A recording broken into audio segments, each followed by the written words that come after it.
Hi, நாங்கள் ரீசெண்டாக வந்து ஃபேமிலியாக பிளாக் தண்டர் வந்து ட்ரிப் போயிருந்தோம். இது ரொம்ப நாள் பிளானு.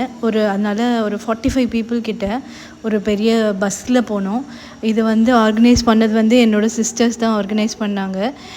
கிட்டத்தட்ட நாங்கள் காலையில் ஒரு 3 மணிக்கு பஸ் வந்துச்சு கிளம்பணும் திண்டுக்கல்லேருந்து. ஒரு 45 to 50 பீப்புள் வந்து செம்ம ஜாலியாக இருந்துச்சு. அந்த நேரத்தில் கிட்ஸ் எல்லாம் வந்து பயங்கர ஆக்டிவாக இருந்தாங்க. நாங்கள் நினச்சே பார்க்கல, லைக் அவங்க தூங்கிடுவாங்க அப்படியே தூக்கிட்டு போயிடலான்னு. ஆனால் பஸ்ஸு செட்டப்பும் அந்த மாதிரி ஒரு டிஜே செட்டப்லாம் போட்டு கலர் கலராக லைட்லாம் போட்டு ரொம்ப ஃபன்னாக இருந்துச்சு. ரொம்ப மெமரபிளான ஒரு டேவாக இருக்கும். எப்போவுமே இது வந்து ஞாபகத்திலே இருக்கிற மாதிரி ஒரு டேவாக இருந்துச்சு. கிட்ஸ் எல்லாம் பெரிய பசங்களாம் கொஞ்சம் ஏறினோடனே பின்னாடி பேக் சீட்டை போய் கவர் பண்ணிட்டாங்க. அவங்க ஃபுல்லாக அந்த சீட்டெல்லாம் ஆக்குபை பண்ணிட்டாங்க. 3:30க்கு என்ன ஒரு என்ஜாய்மெண்ட் பாருங்கள்.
அங்கே வந்து காலையில் நாங்கள் ரீச் ஆகிட்டு பக்கத்தில் ஒரு கோயில் இருந்துச்சு. அந்த கோயிலில் போய் சாமி கும்பிட்டுட்டு அங்கேயே எல்லோரும் சாப்பிட்டுட்டு பிளாக் தண்டரில் வந்து கொஞ்ச நேரம் உட்காந்துருந்து டிக்கெட் எடுத்துகிட்டு உள்ளே போயிட்டு பசங்கள்லாம் பயங்கர என்ஜாய்மெண்ட்டு. ரொம்ப சூப்பராக இருந்துச்சு.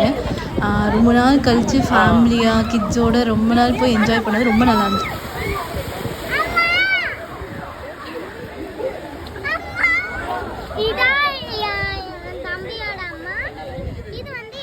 நாங்கள் வந்து காலையிலேயே முடிவு பண்ணிட்டோம். ஃபஸ்ட்டு வந்து வெட் கேம்ஸ் தான் போகணுன்னு சொல்லிட்டு, ட்ரை கேம்ஸ் வந்து நம்ம ஏதாவது பொருட்காட்சி அந்த மாதிரி பிளேசஸில் கூட போய்க்கலாம் அப்படின்னு சொல்லிட்டு ரொம்ப சூப்பராக இருந்துச்சு. கிட்ஸுக்கு வந்து நிறைய ஆப்ஷன்ஸ்லாம் இருந்துச்சு. அதில் வந்து லக்கி ஃபால்ஸுன்னு ஒன்று இருந்துச்சு. அது ரொம்ப நல்லா இருந்துச்சு. ஓவராலாக நல்ல எக்ஸ்பீரியன்ஸாக இருந்துச்சு. சாப்பாடும் ரொம்ப நல்லா இருந்துச்சு. உள்ளேயே ப்ரொவைட் பண்ணாங்க. ஆனால் ரொம்ப டேஸ்ட்டும் நல்லா இருந்துச்சு. இவங்க தான் எங்களோட ஆர்கனைசர்ஸ்.